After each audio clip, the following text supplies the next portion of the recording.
నమస్తే, welcome to our channel.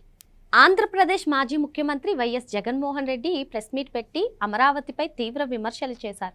మరి 2014 నుంచి 2019లోనే చంద్రబాబు నాయుడు గారు ఇక్కడ సెక్రటేరియట్ అన్ని బిల్డింగ్స్ కట్టారు కదా 600 కోట్ల రూపాయలతో. మళ్ళీ ఇప్పుడు రివైజ్డ్ ఎస్టిమేషన్ని పెంచేసి ఎందుకు ఐకానిక్ టవర్స్ని నిర్మించాలనుకుంటున్నారు అంటూ ఆయన ప్రశ్నించారు. మరి ఇదిలా ఉంటే ఆల్రెడీ 2014 నుంచి 2019 మధ్యలో బిల్డింగ్స్ కట్టిన సంగతి తెలిసిన జగన్మోహన్ రెడ్డి 3 రాజధానుల ప్రస్తావన తీసుకురావడం ఏ విధంగా చూడాలి తెలుసుకునే ప్రయత్నం చేద్దాం. దీన్ని విశ్లేషించడానికి మనతో పాటుగా ఉన్నారు కొత్త రవీంద్ర బాబు గారు.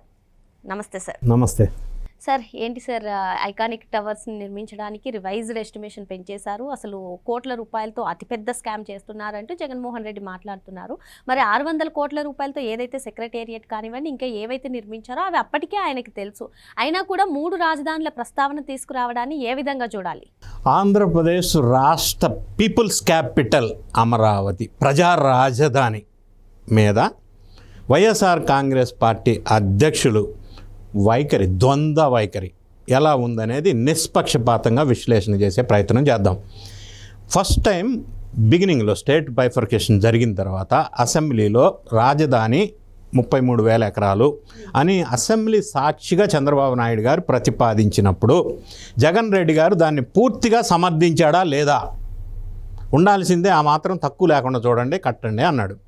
సబ్సిక్వెంట్గా ఈ సంఘటన జరిగిన తర్వాత ప్రభుత్వం మారిన తర్వాత వైఎస్ఆర్ కాంగ్రెస్ ప్రభుత్వం అధికారంలోకి వచ్చిన తర్వాత అమరావతి విధ్వంసం ఎందుకు చేశారు అంటే ఈ మాట మార్చి మడని తిప్పటం ఎందుకు?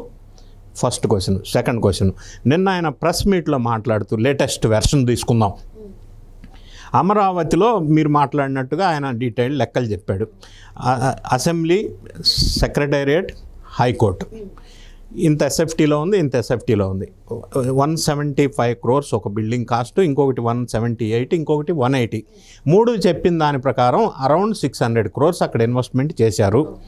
కాబట్టి ఇప్పుడు ఇంకొక మళ్ళీ ఇన్వెస్ట్మెంట్ చేయాల్సిన అవసరం ఏంది? ఒక పాయింట్ చెప్పాడు. రెండో పాయింట్, తెలంగాణకి సంబంధించిన సెక్రటేరియట్ విషయం ప్రస్తావిస్తూ కేసీఆర్ ఎస్ఎఫ్టీలో 650 crores కట్టారు.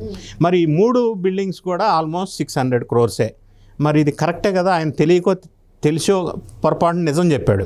రెండో అంశం, ఇక్కడ జనం మిస్గైడ్ చేస్తున్నారు ఎక్కడ అంటే, ఇది temporary secretariat, temporary assembly. Buildings temporary కాదు, బిల్డింగ్స్ పర్మనెంట్. సెక్రటేరియట్ కానీ అసెంబ్లీ కానీ ఆ బిల్డింగ్స్ పర్మనెంట్ బిల్డింగ్స్లో టెంపరీగా అసెంబ్లీ, టెంపరీగా సెక్రటేరియట్ నడుపుతున్నారు. రేపు ఫ్యూచర్లో పర్మనెంట్ అసెంబ్లీ, పర్మనెంట్ సెక్రటేరియట్ పెట్టిన తర్వాత ఇప్పుడున్న పర్మనెంట్ బిల్డింగ్స్లో వేరే ఆఫీసెస్ అకామిడేట్ చేస్తారు. జగన్ రెడ్డి గారు చెప్పినట్టు అది వేస్ట్ ఆఫ్ మనీ కాదు. ఫర్ ఎగ్జాంపుల్ హైకోర్టు, టెంపరీగా అందులో హైకోర్టు పెట్టారు. రేపు పర్మనెంట్ హైకోర్టు బిల్డింగ్ కన్స్ట్రక్షన్ అయిన తర్వాత ఇది లోకల్ కోర్ట్స్, మిగతా కోర్టులు అన్నీ అందులో పెడతారు. అంటే బిల్డింగ్స్ స్పాయిల్ అవ్వలేదు, డబ్బు వేస్ట్ అవ్వలేదు అన్న విషయం నిజాం ప్రజలకు తెలియాల.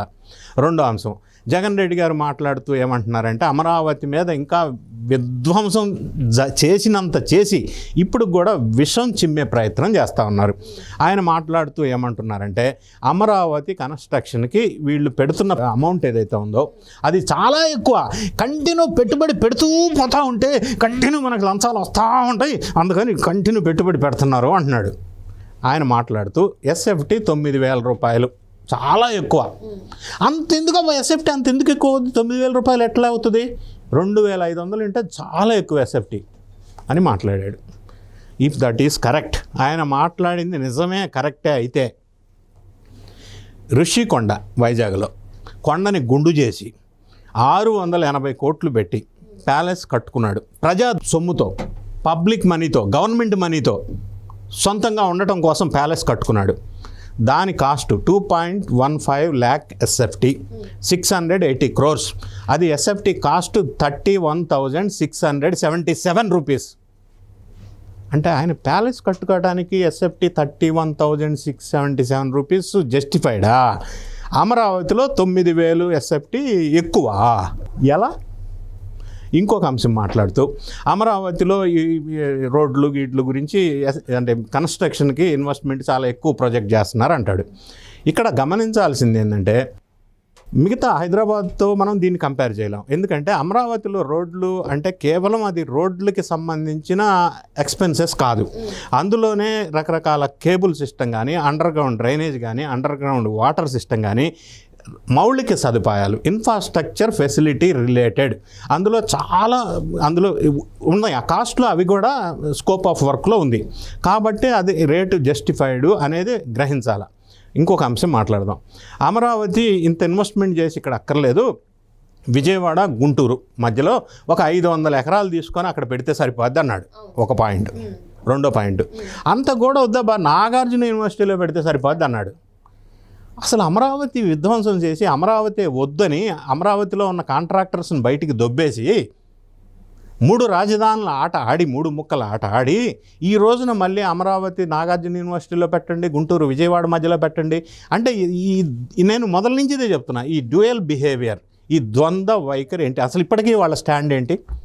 అమరావతి గుంటూరు విజయవాడ మధ్యలో ఉండాలా, నాగార్జున యూనివర్సిటీలో ఉండాలా, ఇప్పుడు ఉన్న దాంట్లో ఉండొద్దా అంటే 3 ముక్కల ఆట పోయిందా మళ్ళీ అది 3 రాజధానుల కథ క్లోజా? అంటే ఒక స్టాండర్డ్ థింకింగ్, మానసిక స్థితి సరిగా లేక ఈ కేసులో భయంతో ఒక ఆందోళనలో ఒక ఫ్రస్ట్రేషన్లో ఉండి ఆయన ఇట్లా ద్వంద్వ వైఖరి, ద్వంద్వ ఆలోచన విధానాలను ప్రదర్శిస్తూ అమరావతి మీద ఇప్పటికీ విషం చిమ్మటం అనేది ప్రజలు స్పష్టంగా గ్రహిస్తూ ఉన్నారు.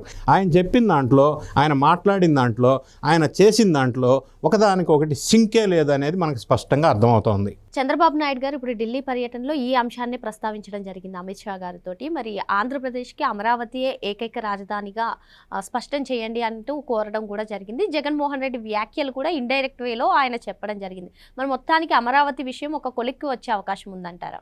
అంటే మీరు ప్రస్తావించినట్టుగా ఇది సబ్జెక్ట్ ఎక్కడ మొదలైందంటే, ఆంధ్రప్రదేశ్ రాజధానికి భూములు ఇచ్చిన రైతులతో just 1 month back Chandrababu Naidu గారు ఒక మిలాఖత్ జరిగింది. ఆ డిస్కషన్లో, ఆ సమావేశంలో ప్రధానంగా రైతుల నుంచి వచ్చిన విజ్ఞప్తుల్లో కొన్ని, సపోజ్ ఈ భూమి రిజిస్ట్రేషను, భూమి లోనుకి సంబంధించి కొన్ని ప్రాబ్లమ్స్ చెప్పారు. 5 సార్లు సార్ట్అవుట్ చేశారు.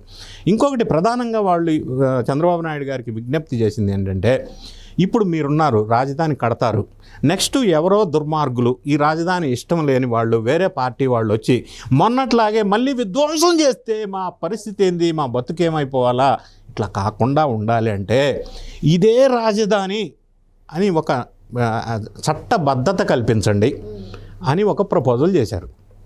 చంద్రబాబు నాయుడు గారు కూడా వాళ్ళ ఆవేదనని అర్థం చేసుకొని వాళ్ళ క్యాబినెట్లో కూడా చర్చించిన తర్వాత ఇప్పుడు ఆయన సెంట్రల్ గవర్నమెంట్ని కోరింది ఏంటంటే, ఆంధ్రప్రదేశ్ పునర్విభజన చట్టంలో అమరావతి రాజధాని అని అప్పట్లో ప్రస్తావించాల. ఎందుకంటే 2014లో స్టేట్ డివైడ్ అయినప్పుడు రాజధాని ఎక్కడ అనేది అప్పట్లో డిసైడ్ చేయాలి. ఇక్కడ ఇంకొక అంశం, భారతదేశంలో రకరకాల డిఫరెంట్ స్టేట్స్ డివైడ్ అయినాయి. అప్పుడు వాళ్ళు ప్రత్యేకంగా ఫలానా రాజధాని అని విభజన చట్టంలో మెన్షన్ చేశారు.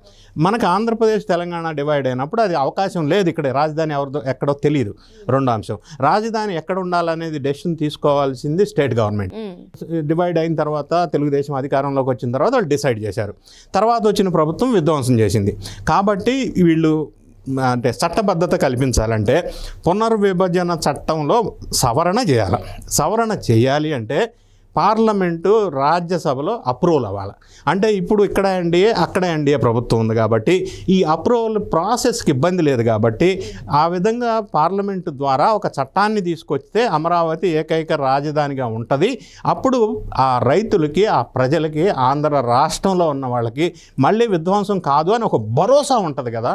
ఆ విధమైన చర్యలు చంద్రబాబు నాయుడు గారు తీసుకోవటం అనేది ఆంధ్ర రాష్ట్ర ప్రజలు సంతోషించదగ్గ విషయం. మరో అంశంతో మళ్ళీ కలుద్దాం. Thank you sir. Thank you.